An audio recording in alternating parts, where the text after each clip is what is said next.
कक्षा 9 के लिए गुणनखंड के संबंध में कुछ प्रश्नों को हल करके सीखेंगे किस तरह से हम लोग इसको जांच करते हैं, शून्यक है या नहीं है, गुणनखंड है या नहीं है। एक प्रश्न हमको दिया गया है, जांच करें x + 2 x³ + 3x² + 5x + 6 का एक गुणज है या नहीं।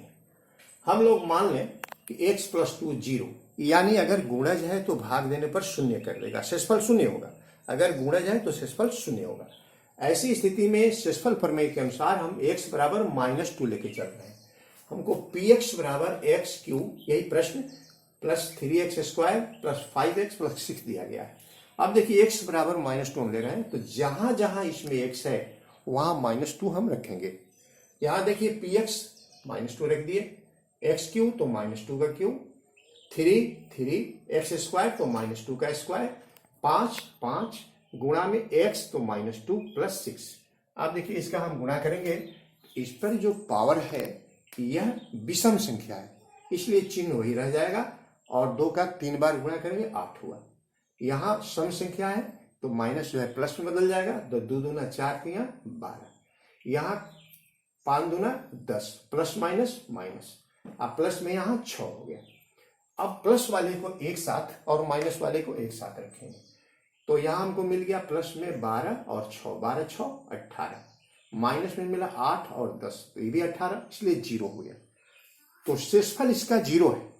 तो गुणनखंड प्रमेय कहता है कि अगर शेषफल 0 आ जाता है तो वह गुणज है। इस स्थिति में हमने यह प्रमाणित किया कि यह इसका गुणज है। इस तरह से किसी भी प्रश्न का, जो इस तरह का प्रश्न हो, हम आसानी से रख करके हल करके देख सकते हैं और उसको समझ सकते हैं। ऐसा प्रश्न आप लोग हल करेंगे और देखेंगे उसमें। अब हम गुणनखंड में चेक करेंगे कि कोई अगर चर दिया गया है तो उसकी जगह पर क्या रखें कि मान सत्य हो जाए, यह एक के गुणज हो जाए। यहां देखिए एक प्रश्न दिया गया है कि x - 1 4x³ + 3x² - 4x + k का एक गुणज है, तो k का मान क्या है। इस प्रश्न को हल करने के लिए हमको k का मान ज्ञात करना है कि k का मान क्या होगा। लेकिन प्रश्न कह रहा है कि यह इसका एक गुणज है, x - 1 गुणज है। इसका अर्थ है कि अगर x के जगह पर हम 1 रखें तो यह इसको शून्य कर देगा, p1 बराबर 0 होगा। तो हम क्या करेंगे, क्योंकि x - 1 एक गुणज है, इसलिए p1 बराबर शेषफल 0 हमको प्राप्त होगा। अब हम p1 रख रहे हैं, यहाँ p1 रखेंगे, ये px हुआ हमारा, ये px है, और यहाँ p1 हम रख रहे हैं।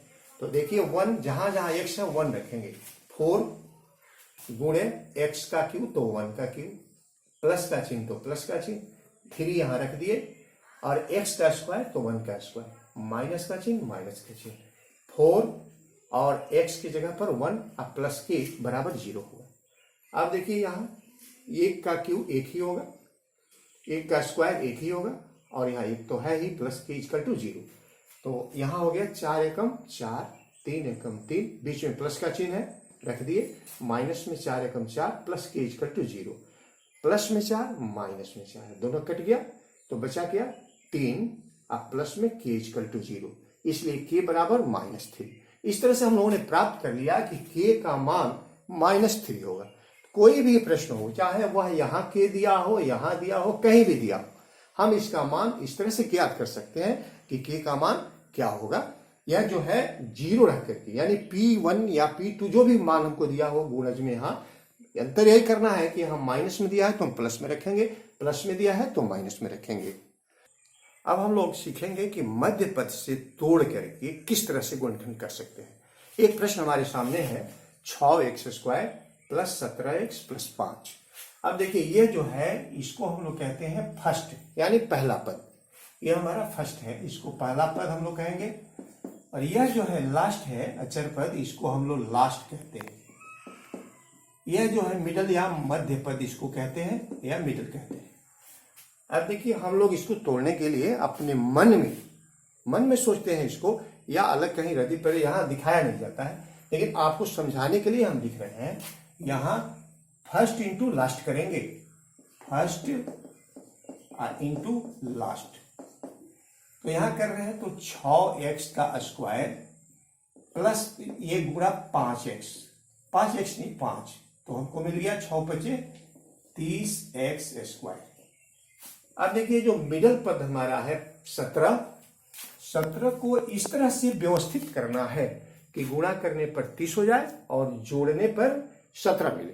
तो हम संभावित जितना गुणनखंड है 17 का हम कर लेंगे। जैसे मान लीजिए यहां हम लिख दिए कि 16 + 1, 9 + 8, 12 + 5 और 15 + 2। अब इस तरह का हम बना दिए। अब यहां देखेंगे 16 × 17 तो हो जाएगा, लेकिन 16 में 1 का गुणा करेंगे तो यह 16 होगा, जो सही नहीं है, हमको 17 चाहिए। यहां गुणा करने पर 30 चाहिए, जोड़ में 17 लेकिन गुणा पर 30। तो जोड़ तो सही है लेकिन गुणा जो है गलत है। यहां देखिए 9 और 8, तो 9 8 17 तो जोड़ सही है, लेकिन 9 8 72 हो जाएगा, जो यह सही नहीं है, हमको 30 ही चाहिए। 12 और 5 जोड़ तो 17 होगा, लेकिन गुणनफल इसका 60 हो गया, यह भी हमको नहीं चाहिए। अब 15 2 17, अब 15 दूना 30, यही हमारे लिए उचित है। अब इसको हम तोड़ देंगे इस तरह से, 6x square plus 2x plus 15x plus 5। देखिए 4 पदों में टूट गया। अब हम इसको कॉमन करने जा रहे हैं। देखिए 2 पद यहां हमारा और 2 पद यहां। इसमें हम यह देखेंगे कि क्या इसमें से ले जो जिससे दोनों कट जाए।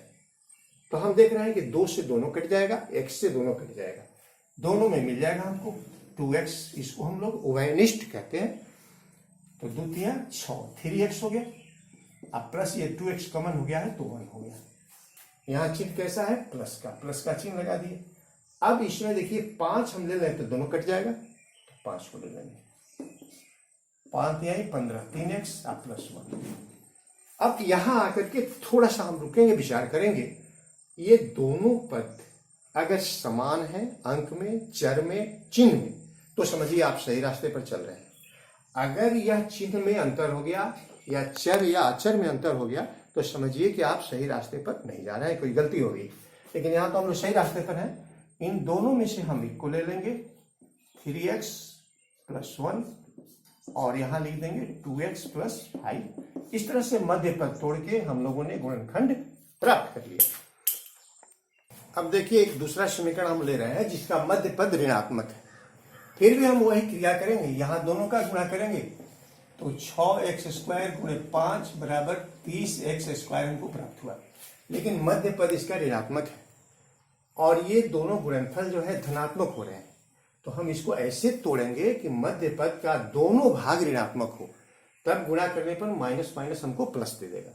तो यहाँ 11 को हम तोड़ने जा रहे हैं, तो 6 और 5 में हम तोड़ दें, दोनों माइनस होगा। देखिए यहाँ माइनस है 11, दोनों माइनस होगा, तभी दोनों का गुणनफल प्लस होगा।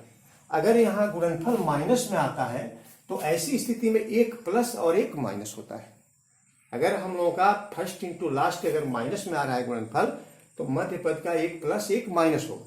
लेकिन यहाँ तो प्लस में आ रहा है, इसलिए लिखेंगे 6x square minus 6x minus 5x plus 5। अब देखिए 6 और 5 11, माइनस जुट गया आपस में और गुणा करें तो 6 × 5 = 30 प्लस में। अब इसमें से हम 6x को कॉमन किए तो x - 1। यहाँ 5 को हम कॉमन करेंगे, माइनस का चिन्ह है लगा देंगे यहाँ पर, 5 कॉमन किए x - 1। देखिए दोनों बिल्कुल एक तरह का आ गया, तो x - 1 × 6x - 1। इस तरह से एक गुणनखंड हम लोगों ने प्राप्त कर लिया। अब ध्यान यह देना है कि अगर ये गुणनफल हमारा माइनस में आ रहा है तो निश्चित रूप से इन दोनों पदों में एक कोई पद माइनस होगा। और दूसरा कि इसमें हमको प्राप्त क्या करना है, जैसे मान लीजिए आपको 30 प्राप्त करना है और आप 18 और 12 में तोड़ रहे हैं, तो ये दोनों पद माइनस होंगे तभी माइनस में 30 आएगा। अगर संयोग से मान लीजिए आपको माइनस में 6 ही प्राप्त करना है तो माइनस में 18 प्लस में 12 देंगे तब माइनस 6 देगा।